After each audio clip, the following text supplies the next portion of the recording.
Makanya hak waris tetap melekat. Walaupun jadi mantan, ketika ayahnya meninggal, dia mendapatkan warisan. Istri tidak.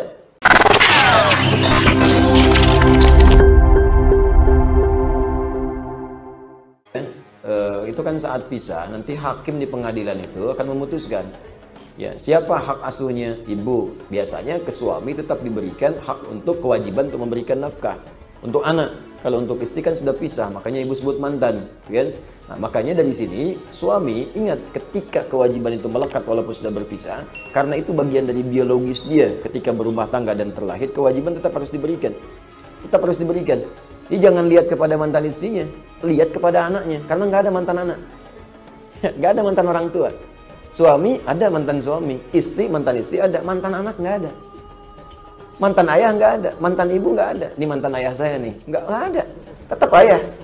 Ini mantan ibu saya, tetap ibu. Karena itu, karena terikat masih dan dia mewarisi. Dia mewarisi. Perceraian kedua orang tua tidak menggugurkan hak waris anak itu darinya. Makanya hak waris tetap melekat. Walaupun jadi mantan, ketika ayahnya meninggal, dia mendapatkan warisan. Istri tidak. Istri tidak, karena sudah berpisah di situ. Terhijab dia. Ya, maaf ya, maaf. Kematian, satu. Kemurtadan, riddah, termasuk perceraian, itu yang menggugurkan kemudian bagian dari hak waris. Dia nggak dapat warisan.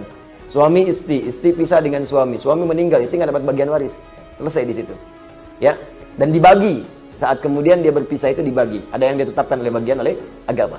Kemudian murtad nggak dapat warisan. Ya, kemudian kematian ada dua sebab. Memang wafat sebelum dibagi warisan, wafat. Ya, ingat bukan wafat duluan yang ahli waris. Kalau wafat duluan yang meninggal, kemudian ahli waris masih ada, setelah itu dia meninggal, tetap warisan diberikan kepada dia. Karena yang wafat duluan yang akan diwariskan warisannya. Yang kedua, sengaja membunuh orang untuk mendapatkan warisan, terhijab dia, nggak dapat warisan. Ya, nggak dapat warisan. Itu terjadi nanti di masa-masa, bahkan ada juga di Al-Baqarah itu. Ya, sebab dinamakan Al-Baqarah. Salah satunya begitu. Ada orang di keluarga yang sangat kaya tapi pelit. Saking pelitnya marah di bagian anggota keluarganya, maka malam-malam dibunuh dia. Ya, tujuannya apa? Tujuannya untuk mendapatkan warisan dari situ supaya hartanya bisa dikuasai.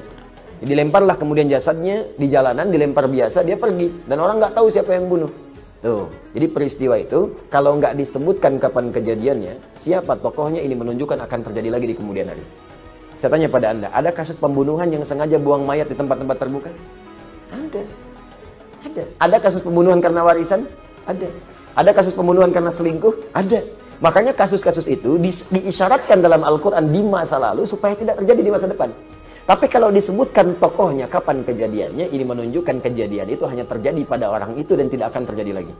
Seperti Maryam, anaknya Imran. Disebutkan namanya plus bintinya sekalian. Wa Maryam ibnata Imran. Kejadiannya disebutkan, tak pernah disentuh laki-laki manapun, tapi bisa mengandung dan melahirkan. Ini artinya yang bisa mengandung dan melahirkan tanpa disentuh laki-laki manapun cuma Maryam. Dan tidak akan pernah ada Maryam lain. Ya, ingat, tidak akan pernah ada Maryam lain. Walaupun di masa sekarang ada namanya Maryam, bisa mengandung, melahirkan tanpa bapak, banyak yang gitu mah. Ya, tapi yang tak disentuh laki-laki manapun cuma Maryam binti Imran. Jelas ya? Baik. Ini yang seperti ini tetap ada kewajiban, dan kewajiban itu tetap diberikan dengan cara yang halal. Jangan berikan yang haram, karena itu pun anak akan tumbuh, mungkin melahirkan pahala bagi Anda. Dengan istri mungkin berpisah, tapi anak itu mungkin jadi penghafal Quran. Anda kurang amalan, anak itu mewariskan amalan untuk Anda, maka berikan yang halal padanya. Supaya pekerjaan amal solehnya mudah dilakukan.